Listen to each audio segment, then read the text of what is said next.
will be producing documents that do not reflect the reality on the outside world. I would think that where we have doubt, the clerk, at the table will have to check with them and correct appropriately so that we don't just take hook, line, and sinker whatever is being put on paper. Some people, for brevity, sometimes they write certain things when actually they will be sending some misleading information. Mr. Speaker, that I think should happen so that we get our records right. Thank you. Yes. We are in the court. Respected colleague.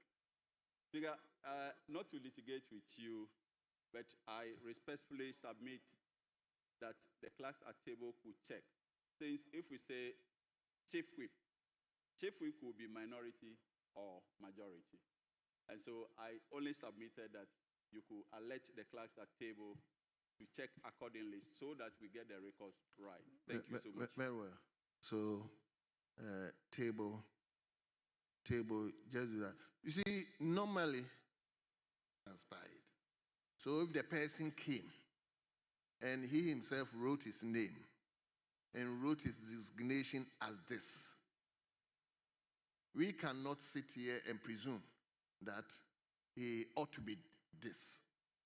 So that is why we normally maintain this as votes and proceedings. When we get to the official report, it is then we do detailed reporting. So this one normally is what transpired. The person came at the meeting, then he wrote his name, then he wrote his designation. But the name, for instance, if the name he wrote and we couldn't get the name right, we could check, correct the name. But with respect to the designation, I'm a bit, for all you know this is the position. But in actual fact, what he has written is right. So please, I appreciate where you are coming from.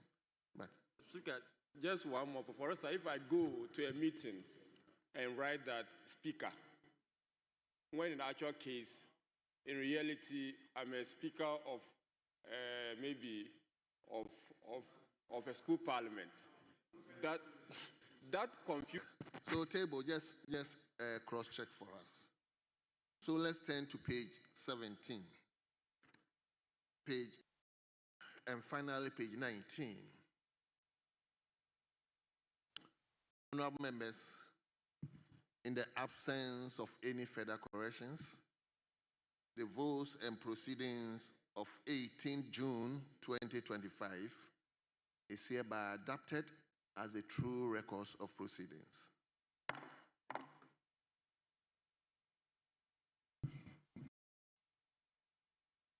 Honorable members, I have in my hands the 11th June edition of the official report.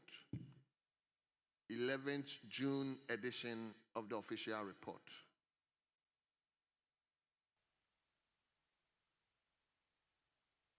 Honorable members, I take it again. The official report of 11 June 2025. Thank you very much, Right Honorable Speaker. Mr. Speaker, I don't have a copy of the official report. Neither do we have it published in the system. But I have a particular concern about the timely distribution of these records for members' perusal and further comment. Because these are records that when, at the end of the day, we pass them, they become final representation of proceedings of the House. And so in as much as we want to digitalize, I am expecting that we should receive it either by our mail, not less than 24 hours before meeting, so that members can have time to read through and make the necessary corrections. Because many times, you go back into the official reports and you find errors, but then we would have passed it already in the House, and it is difficult for you to come back and make corrections. And so I need your direction, Mr. Speaker, on this, that what are the minimum hours or number of days that as members we need to get access to these official reports as well as vote and proceedings so that we are not caught off guard. I've just been smuggled one copy of the official report. And on what basis are we going to read this and approve as a House? Mr. Speaker, please guide the House. Thank you. Very well. I think it's a good concern. And I don't want to just sit here and give a fiat. I think leadership will have to sit as a whole to take a decision on this. Because like he's saying, it's important that the official report is given a good time so that members can actually go through. So I share with him. But I don't want to sit here and say anything because Parliament is not only about the Speaker. So I think leadership should, together with the table, can look into it and take a decision on it. So your concern is well noted. But that notwithstanding, we will review the 11th June edition of the 2025, 11th June edition 2025 official report.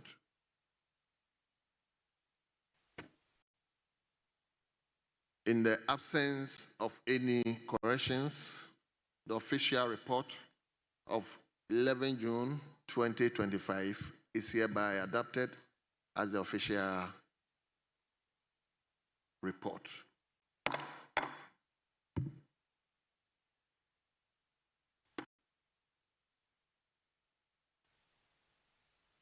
Honorable, the public gallery is full. We have so many school children. 1, 2, 3, 4, 5, 6 schools. So we are having 6 schools visiting us today. And the first school is Leklibi Senior High School. I guess I pronounced the name well. Leklibi Senior High School. Leklibi. Leklibi.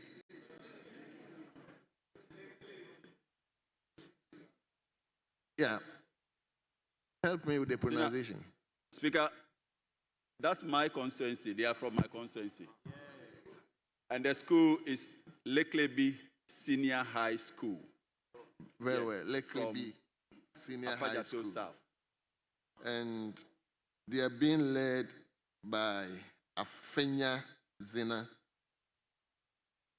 who is the head of department, General Arts Department. And the school, of course, is located at the Afajatu South constituency. They are 78 in number. You are welcome. The second school is the Xavier International School. Xavier International School. They are being led by Esrifi Isaac Esrifi, who is a teacher, and the school is located at Achiase constituency. Achiase constituency, and the number here is 66. 66 in number. Achiase, do you have a member here? The member for Achiase is not here. The third school is Elmina Catholic Boys Junior High School. Elmina Catholic Boys Junior High School. And they are being led by Frederick Vibaye, who is a teacher, and the school is located in the Commander Edina Eguafo Abremu constituency. I guess the member is here. Yes, and they are 59. Honorable Samuel Tamels, I hope you take good care of them. Afajatu, I hope you take good care of them. Wonderful.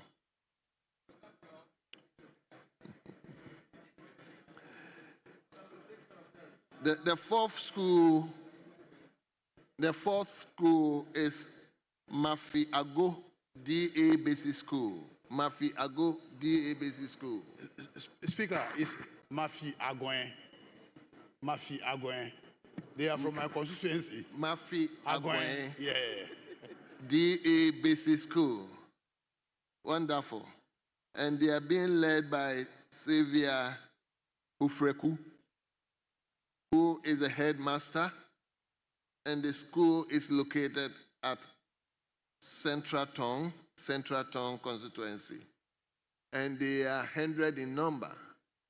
100 in number. Remember, I hope you are going to take good care of them. Sure, as you know. Wonderful. Sure. You are welcome. You're welcome. Is this Sage School?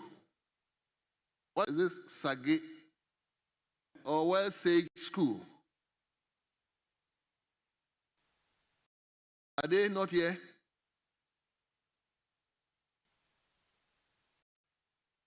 They are. Oh, okay. And what about the University of Ghana Business School? Okay. The University of Ghana Business School, they are also being led by Kelvin Baluch Bannerman Williams. Kelvin Baluch Bannerman Williams, who is the Speaker, Business House Junior Common Room.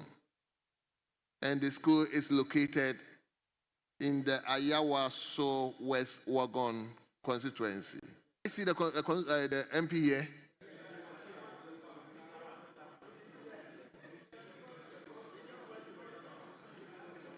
Very well. I guess he'll also take good care of them. So,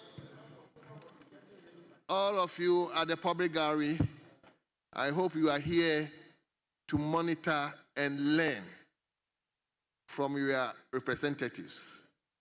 I will urge you to learn, and that should motivate you to also go and study hard so that tomorrow you'll come and take over from us if we are not here. So you are welcome, and we wish you well.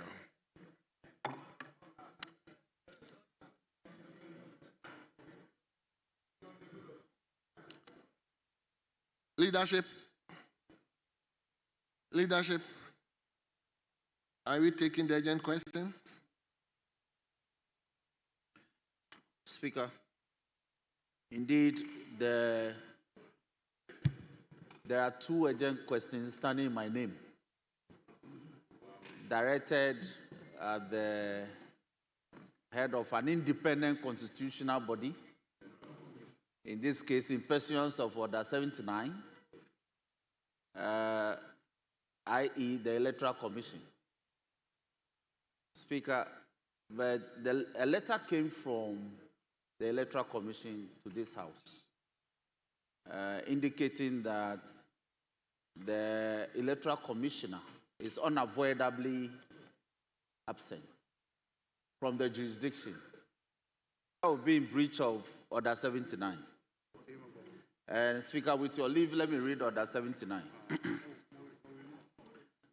A question asked of the head of an independent constitutional body shall be responded to at the committee of the whole.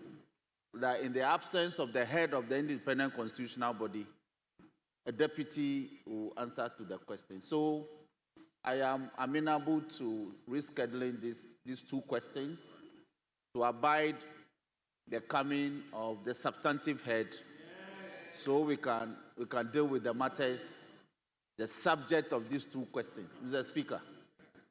So on these terms and on this note, I want to pray that the two questions be deferred to a later date when we have firm dates of the availability of the Honorable Electoral Commissioner of the Republic of Ghana to respond to these matters. Speaker, I thank you. Honorable Head, hold on. Let me find out. I'm coming. So when we file a question to ministers of state, I'll come to you, Anwar Habib. when we file a question to a minister of state, do we specify that only the minister should come and answer questions? Don't we have instances where deputy ministers come to? Speaker, our rule provides that in the absence of the ministers, the deputies will respond to questions. In fact, Can you, Mr. Speaker, help us? and by practice, we allow deputy ministers to respond to questions. This is our new standing orders. And the rules are very clear under Order 79. You cannot enlarge the interpretation of this provision to include the deputies. It is for a reason. That is why for the first time, please, Abi, please. These are very serious matters. Mr. Speaker, nobody, no member on this floor should enlarge, should urge on you an enlargement in terms of interpretation of the matters clearly stated under Order 79 to include deputies. So there are 3 deputies or 2 deputies. Which of them do we speak of? So that is why the rule says heads of independent constitutional bodies, heads. Not if we intended, if this House intended their deputies to have a say or to have a presence on the floor in response to the matters, we could have said the heads or their deputies. So on this note, Mr. Speaker, I don't think that we should litigate this matter. It does not open itself for any enlargement. Indeed, if we go to the interpretation section, Mr. Speaker, which is Order 6, independent constitutional bodies means supranational legislative bodies established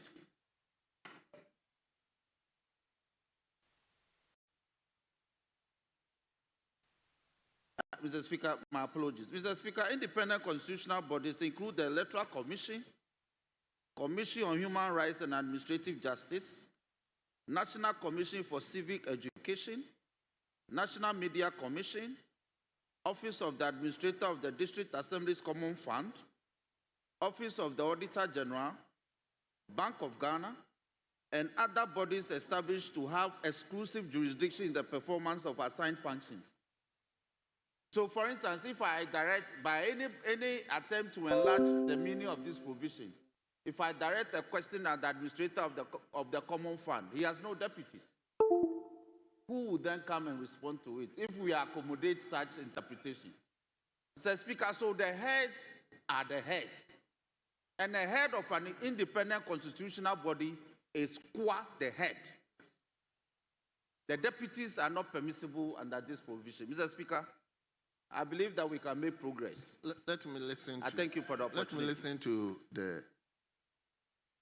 Thank you, Mr. Speaker. Mr. Speaker, I think the majority chief whip, in reading Order 79, did not avert his mind to Order 88.6. Mr. Speaker, with your permission, I read Order 88.6. I'll start from 5 and then to 6. Mr. Speaker, Order 88.5 says, the answer to the question shall be read by the minister, member, or head of the independent constitutional body to whom the question is directed.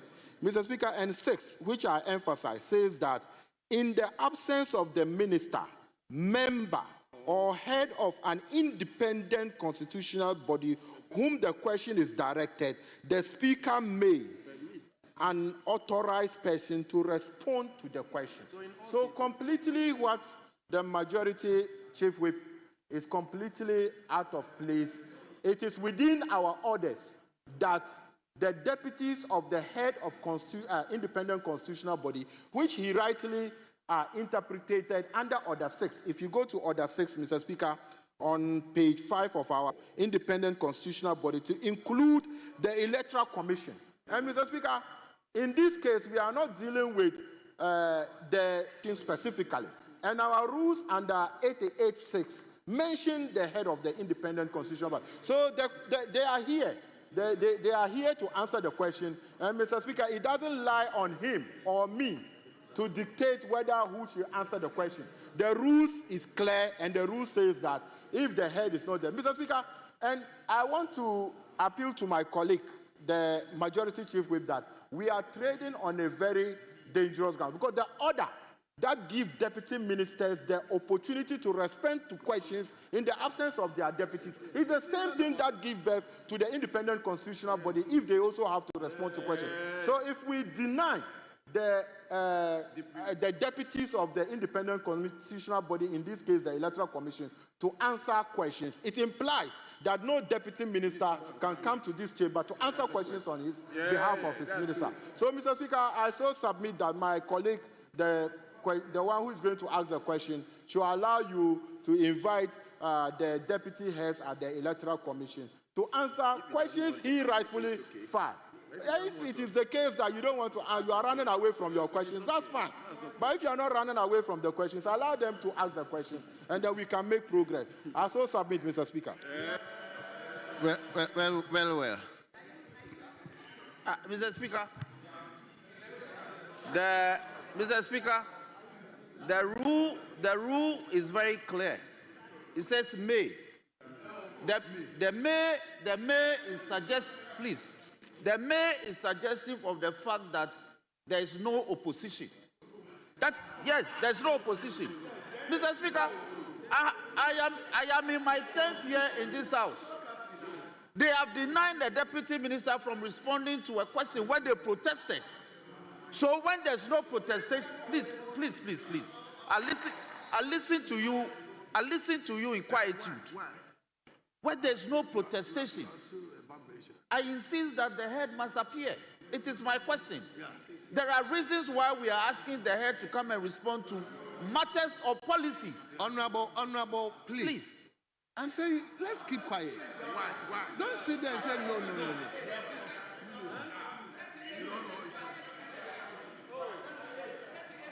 Yes. Mr. Speaker.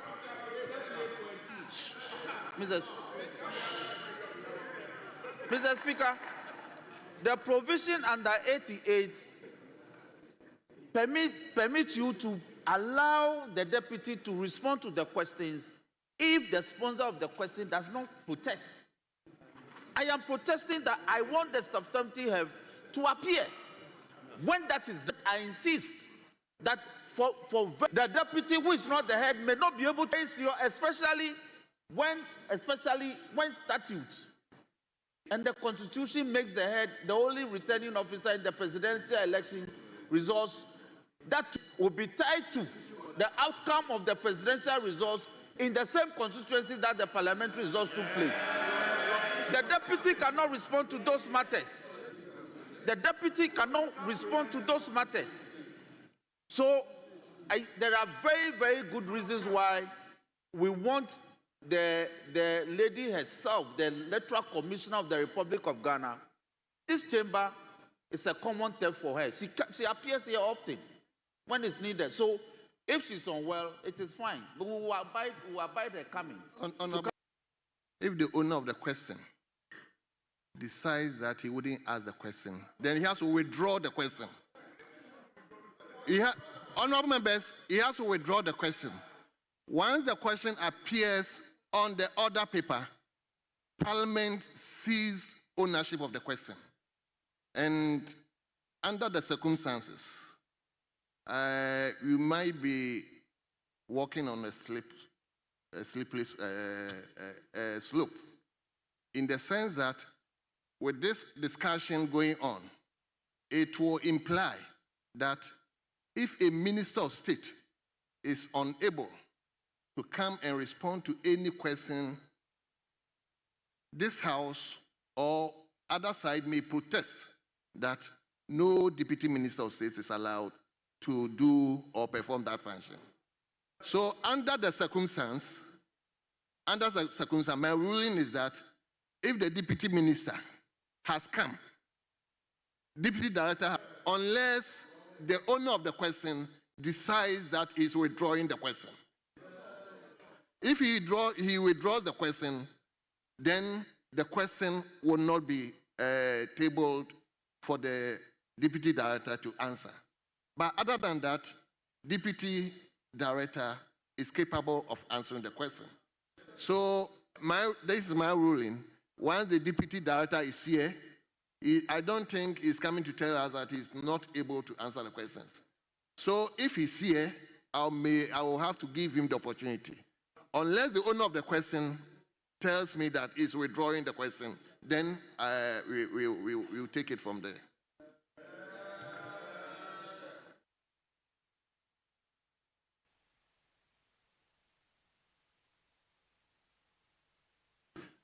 Mr. Speaker, I intend not to challenge your ruling, but I also intend not to withdraw the questions. I will not withdraw the questions. So now I am compelled to ask the questions. So it should come and feature. I'm ready. Well. The deputy director of the Electoral Commission is supposed to be a committee of the whole. So